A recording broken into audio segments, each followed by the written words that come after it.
నమస్కారం, మా తెలంగాణ న్యూస్ కి స్వాగతం. హెడ్లైన్ చూద్దాం.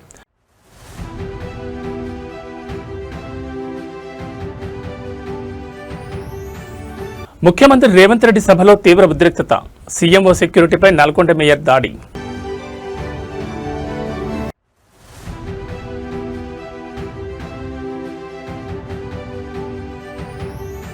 ఏపీ వైద్య రంగంలో డిజిటల్ విప్లవం. సంజీవని రికార్డుల అనుసంధానానికి కూటమి ప్రభుత్వం శ్రీకారం.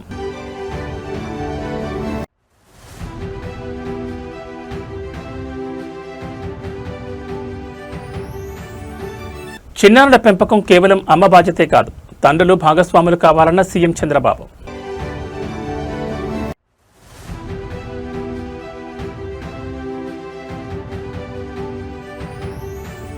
హుస్నాబాద్ పొలాల్లో నాగలిపట్నం మంత్రి పొన్నం ప్రభాకర్.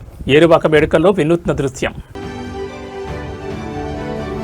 ఇక డీటెయిల్స్ చూస్తే ఆంధ్రప్రదేశ్ వైద్య ఆరోగ్య రంగంలో సరికొత్త సాంకేతిక విప్లవానికి కూటమి ప్రభుత్వం శ్రీకారం చుట్టింది. సామాన్య ప్రజలకు నాణ్యమైన, వేగవంతమైన వైద్య సేవలు అందించే లక్ష్యంతో ప్రాథమిక ఆరోగ్య కేంద్రాల స్థాయి నుంచి జిల్లా ఆసుపత్రులు, రాష్ట్ర స్థాయి సూపర్ స్పెషాలిటీ వైద్య వ్యవస్థ వరకు డిజిటల్ హెల్త్ రికార్డులను అనుసంధానం చేస్తూ సంజీవని కార్యక్రమాన్ని అత్యంత ప్రతిష్టాత్మకంగా అమలు చేస్తోంది. ఈ సరికొత్త డిజిటల్ విధానం ద్వారా రోగి తాలూకా మెడికల్ హిస్టరీ మొత్తం ఒకే క్లిక్తో డాక్టర్లకు అందుబాటులోకి రానుంది. గతంలో గ్రామీణ ప్రాంతాల్లోని పేద ప్రజలు ఒక ఆసుపత్రి నుంచి మరో ఆసుపత్రికి వెళ్ళినప్పుడు వారి పాత వైద్య నివేదికలు, ప్రిస్క్రిప్షన్లు పోగొట్టుకోవడం వల్ల సరైన సమయంలో సరైన వైద్యం అందేది కాదు. ఈ సమస్యకు శాశ్వత పరిష్కారంగా కూటమి ప్రభుత్వం సంజీవని వ్యవస్థను ప్రవేశపెట్టింది. ఈ ప్రోగ్రాం కింద ప్రతి ఒక్క పౌరుడికి డిజిటల్ హెల్త్ ప్రొఫైల్ క్రియేట్ చేయబడుతుంది. ప్రాథమిక ఆరోగ్య కేంద్రంలో రోగికి చేసిన పరీక్ష వివరాలు, ఇచ్చిన మందుల డేటా మొత్తం ఆన్లైన్ రికార్డులో భద్రపరచబడుతుంది. ఒకవేళ ఆ పేషెంట్ని మెరుగైన వైద్యం కోసం జిల్లా ఆసుపత్రికో లేదా రాష్ట్ర స్థాయి ఆసుపత్రికో రిఫర్ చేసినప్పుడు అక్కడ ఉండే వైద్యులు ఈ సంజీవని నెట్వర్క్ ద్వారా రోగి పూర్తి మెడికల్ హిస్టరీని తక్షణమే స్క్రీన్పై చూసి చికిత్స ప్రారంభించవచ్చు. దీనివల్ల సమయం కలిసి రావడమే కాకుండా అత్యవసర సమయాల్లో ప్రాణాలు కాపాడేందుకు వీలవుతుంది. కూటమి ప్రభుత్వం తీసుకొచ్చిన ఈ అడ్వాన్స్డ్ హెల్త్ కేర్ మోడల్పై సర్వత్రా హర్షం వ్యక్తమవుతోంది. పేదవాడి ఆరోగ్యానికి కొండంత అండగా నిలిచేలా కూటమి ప్రభుత్వం అమలు చేస్తున్న సంజీవని డిజిటల్ హెల్త్ రికార్డుల అనుసంధానం ఇప్పుడు దేశవ్యాప్తంగా ఇతర రాష్ట్రాలకు ఆదర్శంగా నిలుస్తోంది.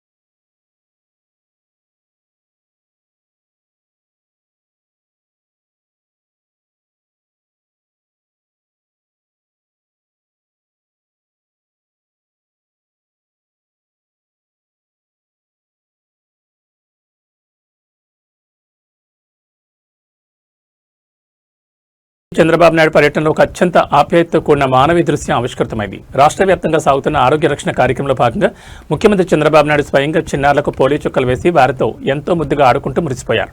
కేవలం అధికారిక బాధ్యత కాకుండా పత్తి పిల్లల నవ్వుల్లో తాను ఒక తాతలా మారిపోయి కాలం మర్చిపోయారు.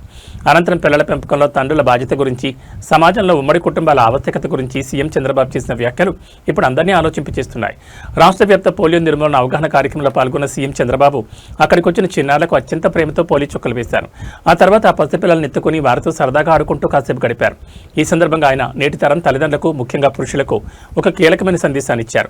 పిల్లల పెంపకం, వారి ఆల్లాపాన్లా చూసుకోవడం అనేది కేవలం అమ్మకు మాత్రమే పరిమితం కాకూడదని, ఇంట్లో ఉండే తండ్రులు, మగవారు కూడా ఇందులో సమానంగా భాగస్వాములు కావాలని సీఎం చంద్రబాబు స్పష్టం చేశారు. నేటి ఆధునిక కాలంలో పిల్లలను కనడం ఒక ఆర్థిక భారంగా భావిస్తున్న తరుణంలో ఆయన సరికొత్త దృక్పథాన్ని పంచుకుంటూ పిల్లలు సమస్య కాదు, రేపటి దేశ సంపద అని అభివర్ణించారు. నాడు మన సమాజంలో ఉన్న ఉమ్మడి కుటుంబ వ్యవస్థల గొప్పతనాన్ని ఆయన ఈ సందర్భంగా గుర్తు చేశారు. ఉమ్మడి కుటుంబాల ద్వారానే పిల్లలకు చిన్నతనం నుంచే మంచి మానసిక ఆరోగ్యం, నైతిక విలువలు అందుతాయని, అమ్మమ్మలు, తాతయ్యల ఒడిలో పెరిగే పిల్లలు భవిష్యత్తులో ఉత్తమ పౌరులు ఎదుగుతారని చంద్రబాబు ఆకాంక్షించారు. ఆరోగ్యకరమైన శైశవంతో పాటు ఆప్యాయతలతో కూడిన బలమైన కుటుంబ వ్యవస్థే నవ్యాంధ్రకు అసలైన పునాది అని ముఖ్యమంత్రి చంద్రబాబు సందేశం స్పష్టం చేస్తోంది.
ఉమ్మడి నల్గొండ జిల్లా కాంగ్రెస్ రాజకీయాల్లో అంతర్గత వర్గ విభేదాలు ఒక్కసారిగా ముఖ్యమంత్రి రేవంత్ రెడ్డి సమక్షంలోనే బహిరంగంగా రచ్చకెక్కాయి.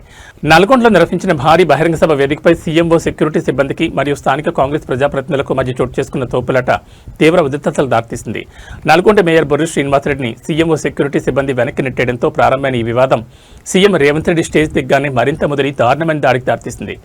అటు కాంగ్రెస్ అంతర్గత గ్రూప్ తగాదాలు, ఇటు భద్రతా సిబ్బందితో ఘర్షణతో నల్గొండ సభ కాస్త తీవ్ర పొలిటికల్ హైడ్రామాగా మారిపోయింది.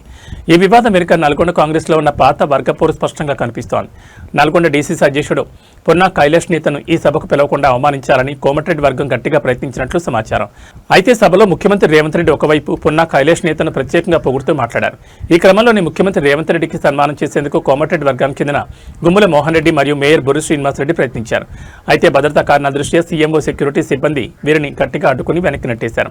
ఈ నెట్టివేతతో తీవ్ర అవమానంగా భావించిన mayor Borri Srinivasa Reddy CM Revanth Reddy stage దిగి వెళ్లిపోగానే ఆగ్రహంతో ఊగిపోయారు. నేరుగా సీఎంఓ సెక్యూరిటీ సిబ్బంది మీదకు దాడి దిగడంతో స్టేజ్ పై తీవ్ర గందరగోళం నెలకొంది. సీఎం సమక్షంలోనే సొంత పార్టీ నేతలు సెక్యూరిటీతో ఘర్షణ దిగడం కాంగ్రెస్ శ్రేణులను సైతం విస్మయానికి గురిచేసింది.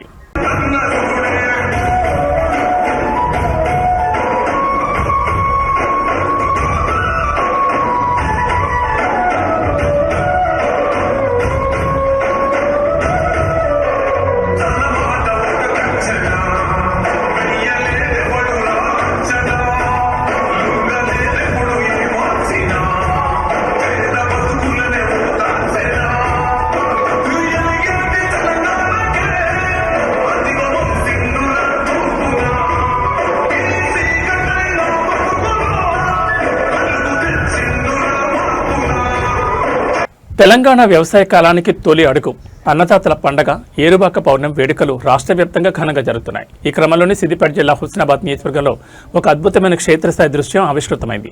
రాష్ట్ర రవాణా బీసీ సంక్షేమ శాఖ మంత్రి పొన్నం ప్రభాకర్ ఏరువాక పౌర్ణమిని పురస్కరించుకుని స్వయంగా పొలంలో దిగారు. హుస్నాబాద్ నియోజకవర్గ పరిధిలోని ఒక వ్యవసాయ క్షేత్రంలో స్థానిక రైతులతో కలిసి మంత్రి పొన్నం ప్రభాకర్ నాగలి పట్టి ఎడ్లను తొలుతూ దుక్కిదున్నారు. అనంతరం సాంప్రదాయ పద్ధతిలో భూమిపుత్రులతో కలిసి విత్తనాలు చల్లి ఈ ఏడాది వానాకాలం సాగు పనులను అధికారికంగా ప్రారంభించారు. వానాకాలం పంటల సాగు ప్రారంభానికి సూచికగా జరుపుకునే ఏరువాక పౌర్ణమి వేడుకలను హుస్నాబాద్ నియోజకవర్గంలో వైభవంగా నిర్వహించారు. ఈ వేడుకల్లో పాల్గొన్న మంత్రి పొన్నం ప్రభాకర్ తొలుత వ్యవసాయానికి ఆధారమైన కాడెడ్లను నాగల్ని పూజించి భూమాతకు నమస్కరించారు. అనంతరం ఆయన స్వయంగా ముళ్లకర్ర పట్టి కాడెడ్లను నడిపిస్తూ పొలానుతున్నారు. ముఖానికి బురద అంటుకున్నా లెక్క చేయకుండా సాధారణ రైతులే మారిపోయి తోటి అన్నదాతలతో కలిసి విత్తనాలు చల్లారు. ఈ సందర్భంగా మంత్రి మాట్లాడుతూ ఈ వానాకాలం సీజన్లో రైతులకు ఎలాంటి ఇబ్బందులు కలగకుండా చూసేందుకు ప్రజాప్రభుత్వం అన్ని ఏర్పాట్లు చేస్తుందని స్పష్టం చేశారు. సకాలంలో నాణ్యమైన విత్తనాలు, ఎరువులను అందుబాటులో ఉంచామని, కరెంటు సరఫరాలో ఎలాంటి అంతరాయం లేకుండా చూస్తామని హామీ ఇచ్చారు. క్షేత్రస్థాయిలో రైతుల కష్టసుఖాలు తెలిసిన ప్రభుత్వం కాబట్టి తాము ఎల్లప్పుడూ అన్నదాతల పక్షాన్ని నిలబడి వ్యవసాయాన్ని పండగలా మారుస్తున్నామని మంత్రి పొన్నం ప్రభాకర్ పునరుద్ధరించారు. మంత్రి స్వయంగా పొలంలోకి రావడంతో హుస్నాబాద్ రైతుల్లో సరికొత్త ఉత్సాహం వ్యక్తమైంది. ఈరోజు ఏరువాక పౌర్ణమి వ్యవసాయ ప్రారంభ దినం.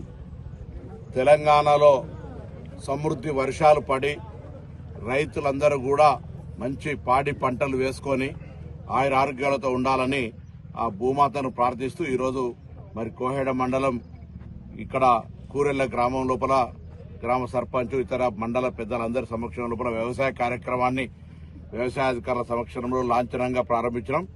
తెలంగాణ ప్రభుత్వం పక్షాన రైతులందరికీ శుభాకాంక్షలు. ఈ సీజన్లో మీకు సంబంధించి అన్ని పంటలు సమృద్ధిగా ఎటువంటి క్రిములు కీటకాలు లేకుండా మంచి ఉత్పత్తి వచ్చి ఆర్థికంగా మంచి రాబడి వచ్చే విధంగా ఉండాలని ఆ భగవంతుని ప్రార్థిస్తూ అందరికీ కూడా ఏరువాక ఈ వ్యవసాయ ప్రారంభ దినోత్సవ శుభాకాంక్షలు. రైతులందరికీ కూడా రైతే దేశానికి వెన్నెముక. రైతు సంక్షేమం కోసం తప్పకుండా మా ప్రభుత్వం కట్టుబడి ఉంటుంది. రైతు సంక్షేమం దిశలోనే పనిచేస్తామనే మాట మరొక్కసారి తెలియజేస్తూ అందరికీ నా హృదయపూర్వకంగా ఏరువాక పౌర్ణమి శుభాకాంక్షలు. అంతర్జాతీయ దౌత్య రంగంలో భారత కీర్తి కిరీటంలో మరొక చారిత్రాత్మక మైలురాయి చేరింది. హిందూ మహాసముద్ర ప్రాంతంలో వ్యూహాత్మకంగా అత్యంత కీలకమైన సెషెల్స్ దేశ జాతీయ దినోత్సవ వేడుకల్లో భారత ప్రధాని నరేంద్ర మోడీ పాల్గొని సరికొత్త చరిత్ర సృష్టించారు. సెషెల్స్ దేశ స్వాతంత్ర స్వర్ణోత్సవ 50 ఏళ్ల సంబరాలను పురస్కరించుకుని నిర్వహించిన ఈ వేడుకలకు ప్రధాని మోడీ ముఖ్య గౌరవ అతిథిగా హాజరయ్యారు. తద్వారా సెషెల్స్ జాతీయ దినోత్సవ వేడుకల్లో పాల్గొన్న మొట్టమొదటి భారత ప్రధానమంత్రిగా మోడీ సరికొత్త రికార్డు నెలకొల్పారు. సెషెల్స్ రాజధాని విక్టోరియాలో జరిగిన ఈ స్వాతంత్ర స్వర్ణోత్సవ వేడుకలు అత్యంత వైభవంగా సాగాయి. ఈ వేడుకలకు విశిష్ట అతిథిగా విచ్చేసిన ప్రధాని మోడీకి ఆ దేశ ప్రభుత్వం అత్యున్నత అధికారిక లాంఛనాలతో ఘన స్వాగతం పలికింది. ఈ సందర్భంగా అక్కడ నిర్వహించిన అతిపెద్ద మిలిటరీ పరేడ్లో సరికొత్త దృశ్యం ఆవిష్కృతమైంది. సెషెల్స్ సాయుధ దళాలతో పాటు భారతదేశానికి చెందిన సాయుధ దళాలు మరియు నౌకాదళ ప్రత్యేక బృందాలు ఈ భారీ కవాతులో పాల్గొన్నాయి. భారత సైనికులు తమ గంభీరమైన మార్చ్ ఫాస్ట్తో పరేడ్ గ్రౌండ్స్లో ప్రత్యేక ఆకర్షణగా నిలిచారు. ప్రధాని మోడీ సమక్షంలో భారత రక్షణ దళాలు అంతర్జాతీయ వేదికపై ఈ స్థాయిలో విన్యాసాలు చేయడం ద్వైపాక్షిక సంబంధాల్లో ఒక మైలురాయిగా నిలిచిపోనుంది.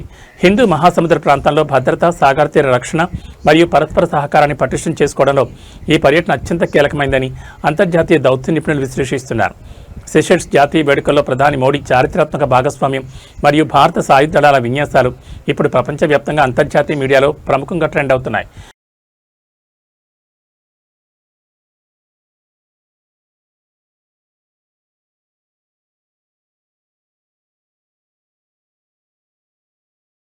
ఆంధ్రప్రదేశ్ రాజకీయాల్లో అధికార కూటమి ప్రతిపక్ష వైసీపీ నేతల మధ్య మాటల యుద్ధం ముదిరి పాకాన పడింది. డిప్యూటీ సీఎం జనసేన పార్టీ అధినేత పవన్ కళ్యాణ్పై వైసీపీ నేతలు చేస్తున్న ఆరోపణలకు జనసేన శ్రేణులు అత్యంత తీవ్రస్థాయిలో కౌంటర్ ఇస్తున్నాయి. తాజాగా నిర్వహించిన పాత్రికేయుల సమావేశంలో జనసేన జిల్లా అధ్యక్షులు అహూడా చైర్మన్ టీసీ వరుణ్ వైసీపీ నేతలపై విరుచుకుపడ్డారు. పవన్ కళ్యాణ్పై అనవసర అవాకులు ఒకబార ఆరోపణలు చేస్తే ఊరుకునేది లేదని తాట తీసి ఇచ్చి పడేస్తామంటూ తీవ్రస్థాయిలో హెచ్చరించారు. జనసేన జిల్లా అధ్యక్షులు టీసీ వరుణ్ మాట్లాడుతూ వైసీపీ నేతలు కేవలం తమ రాజకీయ గుర్తింపు కోసమే డిప్యూటీ సీఎం పవన్ కళ్యాణ్పై బురద జల్లే ప్రయత్నం చేస్తున్నారని మండిపడ్డారు. ప్రస్తుతం రాష్ట్రంలో సాగుతున్న కూటమి ప్రజాపాలన చూసి ఓర్వలేకని వైకాపా నేతలు ఇలాంటి అవాకులు పేలుతున్నారని ధ్వజమెత్తారు. ఈ సందర్భంగా వైసీపీ నేతలు అంబటి రాంబాబు, పేర్ని నానీలకు వరుణ్ ఒక ముక్కుసూటి సవాల్ విసిరారు. జగన్మోహన్ రెడ్డికి పాలేరుగా పనిచేస్తున్న మీకు మీ వైకాపా తరపున ముఖ్యమంత్రి పదవిని కాపులు కేటాయించాలని మీ అధినేత జగన్ అడిగే దమ్ము ధైర్యం ఉన్నాయని ప్రశ్నించారు. ఒకవేళ అలాని మీరు అడిగితే జగన్ మిమ్మల్ని గేటు బయట నుంచే తన్ని తగలడం ఖాయం కదా అంటూ ఘాటు వ్యాఖ్యలు చేశారు.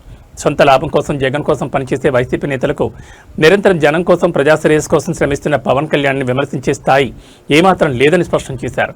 ఎక్కడైనా పద్ధతి మార్చుకోకపోతే జనసేన సైనికులు తగిన రీతిలో బుద్ధి చెప్తారని హెచ్చరించారు. వైసీపీ నేతలపై అహూడా చైర్మన్ టీసీ వరుణ్ చేసిన ఈ తీవ్ర వ్యాఖ్యలు ఇప్పుడు ఏపీ రాజకీయ వర్గాల్లో పెద్ద దుమారమే రేపుతున్నాయి. మిత్రులందరికీ ధన్యవాదాలండి. మనం చూస్తున్నాం గత నెల రోజుల నుంచి వైసీపీ నాయకులు ఏ రకంగా అయితే జనసేన పార్టీని మీద రాలేద్దామని చూస్తున్నారు. అదేవిధంగా కులాల మధ్యలో చిచ్చులు పెట్టి, మతాల మధ్యలో చిచ్చులు పెట్టి ఏ రకంగా అయితే రాజకీయాన్ని వాళ్ళు దుర్మార్గంగా రాళ్ళేస్తున్నారో జనసేన పార్టీ పైన మనం అందరం చూస్తున్నాం. అందులో భాగంగా మొన్న అయితే కాపు నాయకులు, వైసీపీలో ఉన్న కాపు నాయకులు అందరూ పేర్ని నాని గారు అయితేనే కానీ, అంబటి రాంబాబు గారు అయితేనే కానీ వీళ్ళందరూ కూడా ఏ రకంగా జనసేన పార్టీని కిందికి లాగదామని చూస్తున్నారో మనం అందరం చూసిన విషయం. అందులో భాగంగా ముఖ్యంగా ఈరోజు ఈ ప్రెస్ మీట్ ఎందుకంటే అనంతపురం జిల్లా జనసేన పార్టీ తరపు నుంచి ఈ ప్రెస్ మీట్ ఈరోజు పెట్టడం జరుగుతుంది.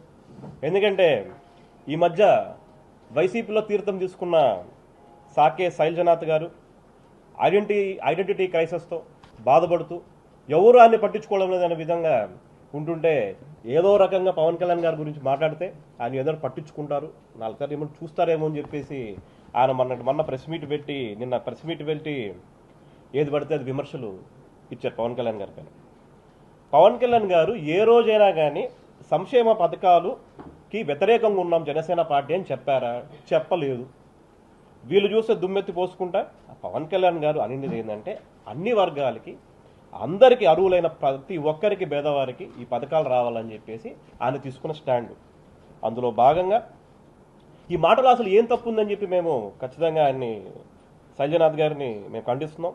ఎందుకంటే పవన్ కళ్యాణ్ గారు ఏమన్నా సంక్షేమ పథకాలు వద్దని చెప్పి మీకు ఏమైనా చెప్పినారా? వైసీపీ నాయకులు అందరూ ఎలా తయారయ్యారంటే కళ్ళున్న కబోదుల్లాగా, చోలున్న చోటోల్లాగా వైసీపీ నాయకులు అందరూ ఉంటే అదే దిగజారి ఈ శైలజనాథ్ గారు కూడా వాళ్ళ గుంపులో చేరి అనేక విమర్శలు ఇస్తున్నారు. కెమెరా ముందు వచ్చేదంటే మాడుకుంటూ పవన్ కళ్యాణ్ గారిలో వేరియేషన్స్ ఉన్నాయని చెప్పి కమెంట్ చేస్తున్నారు. మీకు ఒకటే అడుగుతున్నాం, మీ జగన్ రెడ్డికి ఎన్ని వేరియేషన్స్ ఉన్నాయో ఒక్కసారి మీ పార్టీలో ఉన్న విశ్వేశ్వర రెడ్డి గారిని అయితేనే కానీ, వెంకటరామరెడ్డి గారిని అయితేనే కానీ మీరు ఒకసారి అడగండి. మీ పార్టీ మనుషులే చెప్తుంటారు మా నాయకుడు ఆత్మలతో మాడుకుంటూ తిరిగే అంత వేరియేషన్లు ఒక సైకో అని చెప్పేసి మనందరూ తెలిసిన విషయమే. సో ఖచ్చితంగా మీరు అందరూ అవన్నీ గుర్తుపెట్టుకోవాలి. అదేవిధంగా మీరు ఏ రోజైతే పోయి పార్టీలో జాయిన్ అయ్యారు అన్నా అని చెప్పి మీకు ఒక కండువా వేయడం, దాని తర్వాత ఈ రోజు వరకు కూడా మీ మొహం ఆయన వీళ్ళకి ఇంతవరకు చూడకపోవడం కూడా ప్రతి ఒక్కరికి తెలిసిండేది. అందులో భాగంగా ఏదో ఒకటి పేరు తెచ్చుకుందాం, ఏదో ఇది తెచ్చుకుందాం, ఓ 10 మంది మా వీడియోలు చూస్తారంటే మాత్రం ఖచ్చితంగా చాలా గట్టిగా మీకు సమాధానం చెప్తామని చెప్పి మీకు తెలియజేసుకుంటున్నాం. అదేవిధంగా మీకు ఒక విషయం గుర్తు చేస్తున్నాం. 2022లో మీరు జగన్ రెడ్డి గురించి ఏమన్నారో మీకు ఒకసారి గుర్తు చేస్తున్నాం. జగన్ రెడ్డి రాష్ట్రాన్ని పీడించి తింటున్నాడు, జగన్మోహన్ రెడ్డి అప్పులు అప్పారావు అని చెప్పేసి మీరు అనలేదా? అదేవిధంగా వైసీపీ మంత్రుల భజన కొడుతున్నారు, వీళ్ళందరూ భజనలు కొడుతున్నారు ఆయనకి అని చెప్పేసి మీరు అనలేదా? అదేవిధంగా ఒక కోరు ఇది పెట్టుకొని ఒక గ్రూప్ పెట్టుకొని వాళ్ళతో నడిపిస్తున్న రాజకీయం అని చెప్పేసి మీరు అనలేదా? ఇంకొక చిన్న విషయం మీకు గుర్తు చేస్తాను, చిన్న విషయంగా చాలా పెద్ద విషయం ఇది. జగన్ రాష్ట్ర ప్రజలకు 1,00,000 కోట్లు ఇచ్చామని చెప్పి అన్నారు. అందులో 75,000 కోట్లకి లెక్కలు ఇవ్వాలని చెప్పి మీరే ప్రకటించారు. ఇప్పుడు మీరు వైసీపీ పార్టీలో ఉన్నారు కాబట్టి మీ నాయకుడితో కూర్చొని ఆయన ఎప్పుడైనా మీకు టైం ఇస్తే ఒక కాఫీకో టీకో ఇస్తే కూర్చొని ఆ లెక్కలన్నీ కూడా తీసుకొని ప్రజలకి ఈరోజు ముందుకు రాండి. మరి మీరు వైసీపీ పార్టీలో ఉన్నారు కాబట్టి వచ్చి ప్రజలందరూ కూడా ఆ లెక్కలు చెప్పాల్సిందిగా మీకు కోరుకుంటున్నాను. వైసీపీ పాలనలో లా అండ్ ఆర్డర్ గురించి చాలా గొప్పగా కమెంట్ చేశారు. అదే మీరు ఒకే ఒక మాట అన్నారు ఇంతకుముందు, రాష్ట్రంలో ఎక్కడ అత్యాచారం జరిగినా వాళ్ళకి జగన్ రెడ్డి అండ్ బ్యాచ్ ఒక రేటు కడతారని చెప్పి మీరు చెప్పినారా లేదా అని చెప్పి మేమందరం ఈరోజు ఇక్కడి నుంచి ప్రశ్నిస్తున్నాం. చెప్పిన మీరు ఈరోజు కూడా వెళ్ళి వైసీపీ పార్టీలు ఉన్నారు కాబట్టి ఏ అరాచకాలకి ఎంత రేటు కట్టాడు, ఏ దానికి ఎంత డబ్బులు తీసుకున్నారు కూడా ఆ లెక్కలను కూడా. ఆంధ్రప్రదేశ్ ప్రభుత్వ వైద్య ఆరోగ్యానికి సంబంధించి అత్యంత ఆందోళనకరమైన విస్మయపరిచే క్షేత్రస్థాయి వాస్తవాలు వెలుగు చూశాయి. కార్పొరేట్ స్థాయి వైద్యం అందిస్తున్నామన్న ప్రభుత్వ ప్రకటనలకు క్షేత్రస్థాయిలో ఉన్న పరిస్థితులకు అసలు పొంతం లేదని పార్వతీపురం మన్యం జిల్లా ప్రభుత్వ ఆసుపత్రి వేదిక నిరూపితమైంది. జిల్లా కేంద్ర ఆసుపత్రిలో సరిపడా పడకలు లేకపోవడంతో ఒక్కో మంచంపై 2-3 రోగులను పడుకోబెట్టి వైద్యం అందిస్తున్న ఘోర దుస్థితి నెలకొంది. వార్డుల్లో స్థలం లేక బెడ్స్ కానిలేక చివరికి ఎక్స్రే గదిలోని రోగుల నుంచి సిబ్బంది చికిత్స అందిస్తున్నారంటే పరిస్థితి ఎంత తీవ్రంగా ఉందో అర్థం చేసుకోవచ్చు. పార్వతీపురం మన్యం జిల్లా కేంద్ర ఆసుపత్రికి నిరంతరం చుట్టుపక్కల మండలాల నుంచి గిరిజన ప్రాంతాల నుంచి వందలాది మంది రోగులు వస్తూ ఉంటారు. అయితే దానికి అనుగుణంగా ఆసుపత్రిలో మౌలిక వసతులు మరియు పడకల సంఖ్యను పెంచడంలో యంత్రాంగం పూర్తిగా విఫలమైంది. ప్రస్తుతం ఆసుపత్రిలో రోగుల సంఖ్య విపరీతంగా పెరగడంతో జనరల్ వార్డులన్నీ పూర్తిగా నిండిపోయాయి. విధిలేని పరిస్థితిలో ఒకే చిన్న ఐరన్ మంచంపై 2-3 రోగులను పక్కపక్కనే పడుకోబెట్టి సెలైన్ లెక్కిస్తున్నారు. దీనివల్ల ఒకరి నుంచి ఒకరికి ఇన్ఫెక్షన్ సోకే ప్రమాదం ఉందని రోగుల బంధువులు భయాందోళన వ్యక్తం చేస్తున్నారు. ఇంతటి ఘోరం చాలదన్నట్లు ఆసుపత్రిలోని ఎక్స్రే గదిని తాత్కాలిక వార్డుగా మార్చేసి రేడియేషన్ భయాలున్నా కూడా అక్కడే రోగులకు వైద్య సేవలు అందిస్తున్నారు. ఈ తీవ్ర మౌలిక వసతుల కొరతపై స్థానిక ప్రజలు, గిరిజన సంఘాలు ఆసుపత్రి అధికారులను నిలదీస్తున్నాయి. పేద ప్రజల ప్రాణాలతో ముడిపడి ఉన్న ప్రభుత్వ ఆసుపత్రిలో ఇలా ఒకే మంచంపై 3కి వైద్యం అందించడం అనేది ఏపీ ఆరోగ్య వ్యవస్థలోని లోపాలను ఎత్తి చూపుతోంది.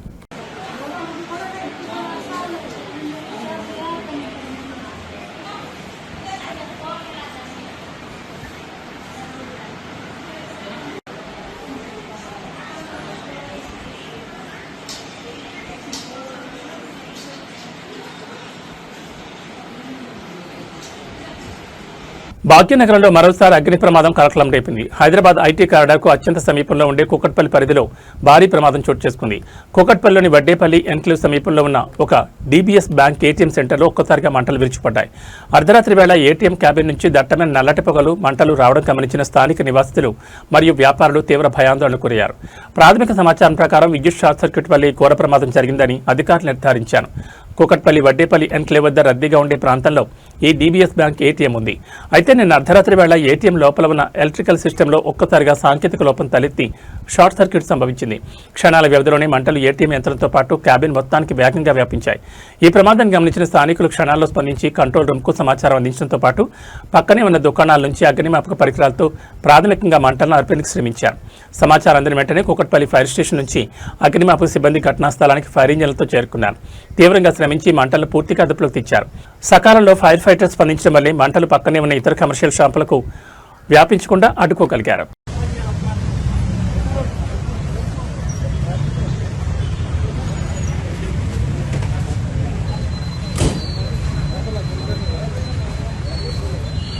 తీవ్రమైన ప్రకృతి విపత్తులు సంభవించినప్పుడు ప్రభుత్వ విభాగాలు ఎంత వేగంగా స్పందించగలవో నిరూపించే ఒక అద్భుతమైన ఘటన సూర్యాపేట జిల్లాలో వెలుగుచూసింది. ఈదురుగాలులు భారీ తుఫాన్ తాకిడికి సూర్యాపేట సర్కిల్ పరిధిలోని ఆత్మకూరు సెక్షన్లో విద్యుత్ సరఫరా వ్యవస్థ పూర్తిగా కుప్పకూలింది. ఏకంగా 47 విద్యుత్ స్తంభాలు ధ్వంసమవడంతో తల్లాసింగారం ఫీడర్ పరిధిలోని గ్రామాలు చీకట్లోకి వెళ్లాయి. అయితే వినియోగదారుల కష్టాలను చూస్తూ ఊరుకొని టీజీఎస్పీ, డీసీఎల్ ఉన్నతాధికారులు మరియు సిబ్బంది ప్రాణాలకు తెగించి రాత్రింబవళ్లు క్షేత్రస్థాయిలో చేసిన పోరాటం ఇప్పుడు రాష్ట్ర వ్యాప్తంగా ప్రశంసలు అందుకుంటోంది. గత జూన్ 26వ తేదీన కురిసిన భారీ వర్షం మరియు ఎదురుగాలుల దాటికి సూర్యాపేట సర్కిల్ ఆత్మకూరు సెక్షన్ పరిధిలోని 33 kV తల్లాసింగారం ఫీడర్ తీవ్రంగా దెబ్బతింది. లైన్ల పర్యవేక్షణలో ఏకంగా 15 విద్యుత్ స్తంభాలు నేలమట్టమవగా మరో 32 స్తంభాలు ప్రమాదకరంగా పక్కకు ఒరిగిపోయాయి. భారీ నెట్వర్క్ దెబ్బతినడంతో విద్యుత్ పునరుద్ధరణకు రోజులు పడుతుందని అందరూ భావించారు. కానీ సూర్యాపేట సూపరింటెండెంట్ ఇంజనీర్ స్వయంగా రంగంలోకి దిగి తన సిబ్బందిని మరియు కాంట్రాక్టర్ల బృందాలను ఏకతాటిపైకి తెచ్చారు. ఏమాత్రం ఆలస్యం చేయకుండా జూన్ 26 నుంచే యుద్ధ ప్రాతిపదికన పనులను ప్రారంభించారు.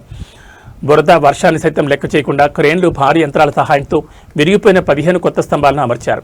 అలాగే ఒరిగిపోయిన 32 స్తంభాలను నిటారుగా నిలబెట్టి హై వోల్టేజ్ వైరింగ్ నెట్వర్క్ను పునర్నిర్మించారు. వినియోగదారులకు అంతరాయం లేని నాణ్యమైన విద్యుత్ను అందించడమే లక్ష్యంగా సూర్యాపేట ఎస్సీ మరియు వారి టీం చేసిన ఈ అసాధారణ కృషిని సామాజిక మాధ్యమాల్లో నెటిజన్లు కొనియాడుతున్నారు.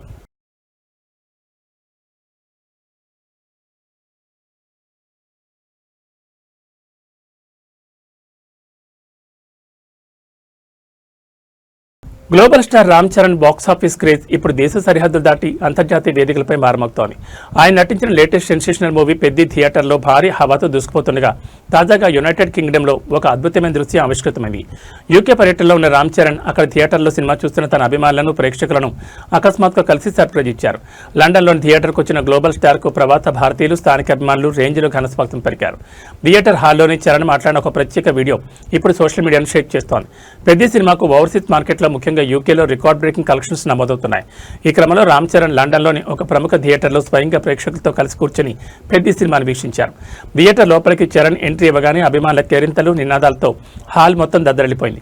అక్కడ తనను చూడడానికి వచ్చిన ప్రతి ఒక్క అభిమానికి చరణ్ చిరునవ్వుతో నమస్కరిస్తూ వారితో సెల్ఫీల కోసం ఫోటోలు దిగారు.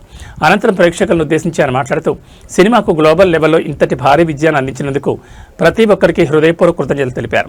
ఇదిలా ఉంటే థియేటర్లలో రచ్చలేపుతున్న ఈ చిత్రం డిజిటల్ ఓటీటీ ఎంట్రీ కూడా సమయం ఆసన్నమైంది.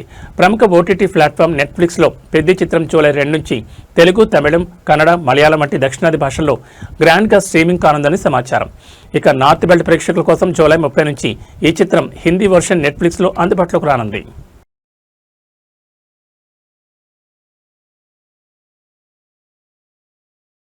పసిడి ప్రియులకు బులియన్ మార్కెట్ నుంచి భారీ ఊరట లభించింది. గత కొన్ని రోజులుగా ఆకాశమే హద్దుగా దూసుకుపోతున్న పసిడి ధరలు ఒక్కసారిగా కిందకి దిగొచ్చాయి.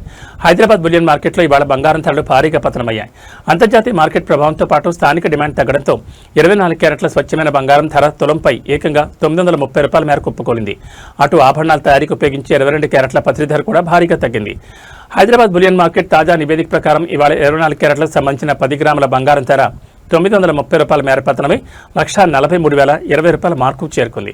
మరోవైపు సామాన్యులు ఎక్కువగా కొనుగోలు చేసే 22 క్యారెట్ల 10 గ్రాముల ఆభరణాల పసిడి ధర కూడా ₹850 మేర దిగివచ్చి ₹131,100 పలుకుతోంది. అయితే ఈ ప్రకటించిన ధరలు కేవలం ప్రాథమిక ధరలు మాత్రమేనని, దీనికి కస్టమర్లు అదనంగా 3% జీఎస్టీతో పాటు సదరు జ్యువెలరీ దుకాణాల తాలూకా మేకింగ్ ఛార్జీలు కూడా లేదా తరుగును చెల్లించాల్సి ఉంటుందని మార్కెట్ వర్గాలు చెబుతున్నాయి.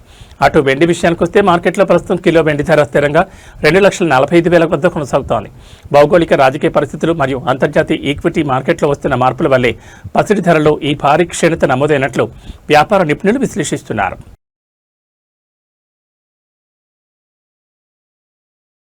తెలుగు రాష్ట్రాల్లో రుతుపవనాలు తీవ్ర రూపం దాల్చాయి. ఆంధ్రప్రదేశ్ మరియు తెలంగాణ వ్యాప్తంగా విస్తారంగా వర్షాలు కురుస్తుండటంతో వాతావరణ శాఖ అత్యంత కీలకమైన తాజా హెచ్చరికలు జారీ చేసింది. ఇవాళ తెలంగాణలోని పలు జిల్లాల్లో ఉరుములు, మెరుపులతో కూడిన అత్యంత భారీ వర్షాలు పడే అవకాశం ఉందని ఐఎండీ వెల్లడించింది. తీవ్రమైన వాతావరణ పరిస్థితుల నేపథ్యంలో పలు ప్రాంతాలకు ఎల్లో అలర్ట్ కూడా జారీ చేసింది. అటు ఆంధ్రప్రదేశ్లోనూ రాగల గంటల్లో మోస్తరు నుంచి భారీ వర్షాలు కురిసే ప్రమాదం ఉందని విపత్తు నిర్వహణ సంస్థ స్పష్టం చేసింది. వాతావరణ కేంద్రం నివేదిక ప్రకారం ఇవాళ ముఖ్యంగా తెలంగాణలోని ఉత్తర మరియు తూర్పు జిల్లాలపై వర్షాల ప్రభావం తీవ్రంగా ఉండనుంది. ఆదిలాబాద్, కొమరంభీం, ఆసిఫాబాద్, నిర్మల్, మంచిర్యాల, జగిత్యాల, మెదక్, సంగారెడ్డి, కామారెడ్డితో పాటు సూర్యాపేట, ములుగు, భద్రాద్రి కొత్తగూడెం జిల్లాలో భారీ వర్షాలు కురిసే ఛాన్స్ ఉంది. ఈ జిల్లాలో వర్షాలతో పాటు బలమైన గాలులు వీచే ప్రమాదం ఉందని, పలుచోట్ల పిడుగులు పడే ఆస్కారం ఎక్కువగా ఉందని ఐఎండీ ప్రత్యేకంగా హెచ్చరించింది. అందువల్ల పొలాల్లో పనిచేసే రైతులు, గొర్రెల కాపర్లు చెట్ల కింద ఆశ్రయం పొందొద్దని సూచించింది. అటు ఆంధ్రప్రదేశ్ విషయానికి వస్తే ఉత్తరాంధ్ర పరిధిలోని జిల్లాలు మరియు రాయలసీమ వ్యాప్తంగా మోస్తరు నుంచి భారీ వర్షాలు కురిసే అవకాశం ఉందని ఏపీ విపత్తు నిర్వహణ సంస్థ తెలిపింది. ముఖ్యంగా రాయలసీమ జిల్లాలో అకస్మాత్తుగా ఉరుములు పడే అవకాశం ఉన్నందున లోతట్టు ప్రాంతాల ప్రజలు మరియు అధికార యంత్రాంగం అప్రమత్తంగా ఉండాలని ఆదేశాలు జారీ అయ్యాయి. రుతుపవనాల తాకిడికి తెలుగు రాష్ట్రాల్లో నదులు, వాగులు, వంకలు పొంగిపొర్లే ప్రమాదం ఉన్నందున ప్రయాణాల్లో జాగ్రత్తలు వహించాలని వాతావరణ శాఖ అధికారులు సూచిస్తున్నారు.